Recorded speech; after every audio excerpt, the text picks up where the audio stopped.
ہر عاقل بالغ مسلم پر روزانہ صبح سے لے کے رات تک 5 نمازیں 5 اوقات کے حساب سے فرض فرمائی ہے. چونکہ محتم بشان عبادت ہے اور عمر بلوغ 15 سال ہے لڑکے اور لڑکی دونوں کی مفتابی قول کے مطابق، اس لیے پیغمبر اسلام نے حکم دیا مرو اولادکم بالصلاۃ وہم ابناء 7 سنین، 7 سال کے بچی کو نماز پڑھنے کا کہا کرو.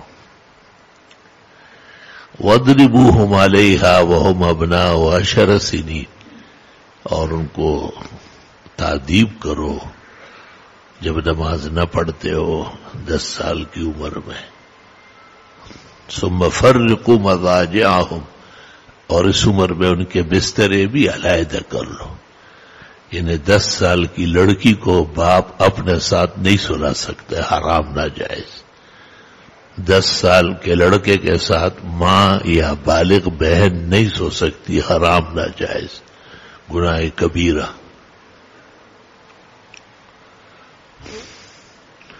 جب 7 سال کے بچے کو کہیں گے کہ نماز پڑھیے فجر سے لے کے رات تک، تو اس کو یہ نمازیں سمجھانی بھی ہوگی. تو بزرگان دین نے کہا ہے کہ 2 سال پہلے شروع کرو سمجھانا. بچہ جب 4-5 سال کا ہو جاتا ہے تو وہ کلمات سیکھتا ہے اور سبق یاد کر سکتا ہے. ایک اہم مہم طریقے سے اس کو خود یا اچھے تعلیق قابل استاد مشفق مہربان سے، غیظ و غضب اور نالائق اور کسائی سے نہیں،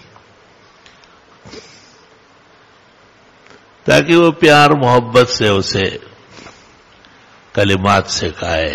فجر کی نماز 2 رکعت، 2 فرض 2 سنت، پھر یہ طریقہ ہے پڑھنے کا. اچھا خاصا وقت لگتا ہے، آسان کام نہیں ہے. پھر ظہر، پھر عصر، پھر مغرب، پھر عشاء اپنے ساتھ کھڑے کرے. بچی ہو تو ماں کے ساتھ کھڑی ہو جائے.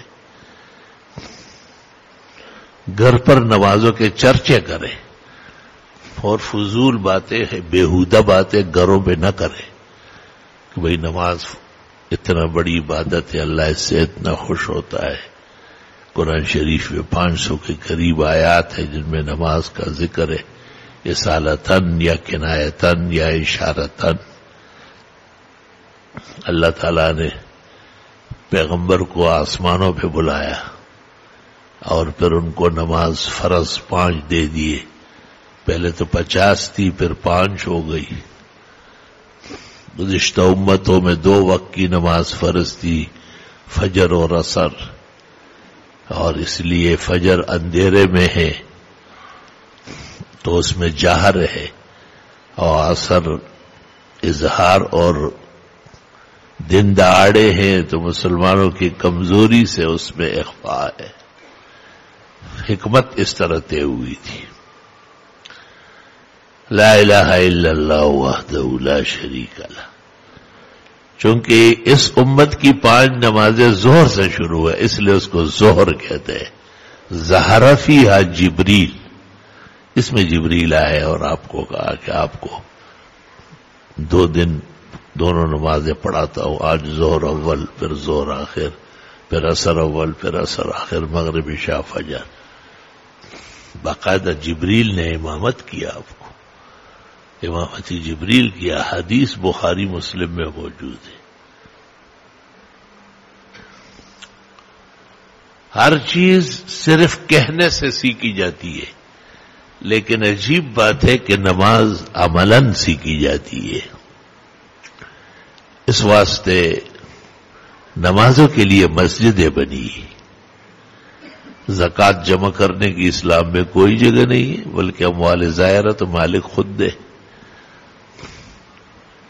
اور روزہ ہر شخص اپنے حساب سے رکھتا ہے.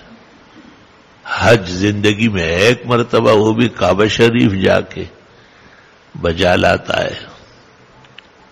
لیکن نمازوں کے لیے جگہ بھی بنی ہے، مؤذنین مقرر ہیں، وہ باقاعدہ نعرہ لگاتے ہیں حی علی الصلاۃ و حی علی الفلاح، نماز پڑھنے آؤ، یہی کامیابی کی جگہ ہے۔ اس کے علاوہ آپ نے جس چیز میں کامیابی دیکھی بہت غلطی کی ہے، وہ کامیابی نہیں ہے، وہ تباہی اور بربادی ہے۔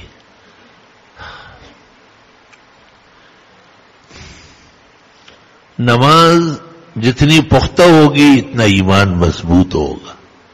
امام بخاری کہتے ہیں کہ ایمان اور نماز ہم معنی ہے۔ وما کان اللہ لیضیع ایمانکم، اللہ تمہارا ایمان تو نہیں تباہ کر سکتا۔ فرماتے اے صلاتکم، تمہاری نماز، جس کی نماز تباہ ہے اس کا ایمان خطرے میں، اس کو قارون و حامان و فرعون و پتہ نہیں کیا کیا سخت سزائیں سنائی، قیامت کے دن ان کے ساتھ اٹھے گا۔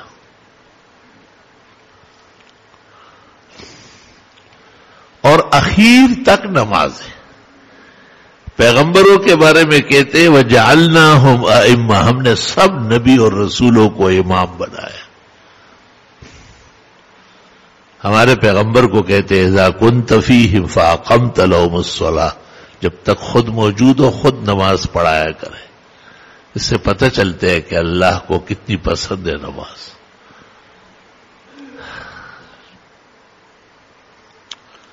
اللہ اکبر۔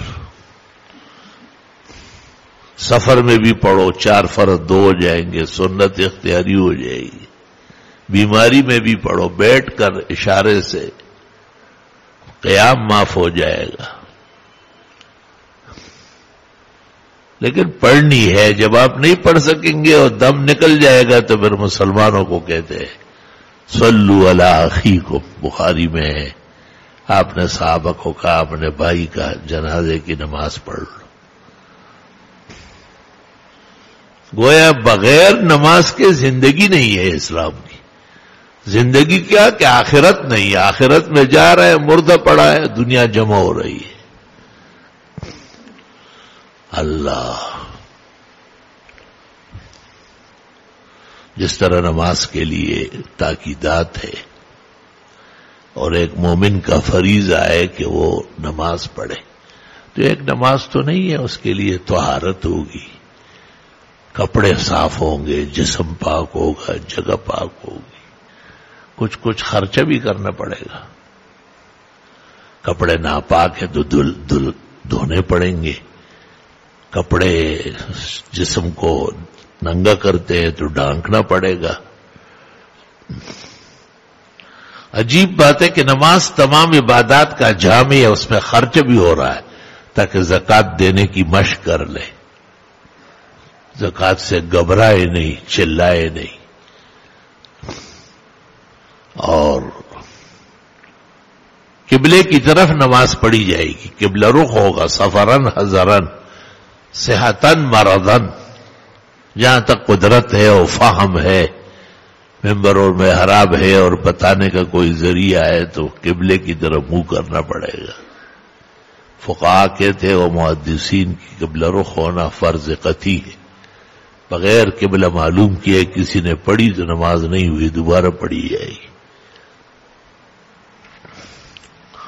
گویا کعبے سے تعلق عقیدت، حج کا منظر یاد دلانا وہ بھی نماز کے اندر موجود ہے کہ ابھی تو آپ منہ کر رہے ہیں، اللہ موقع دے گا اور زندگی ملے گی تو آپ وہاں جا کے کعبہ شریف کی زیارت کریں گے اور حج بجا لائیں گے۔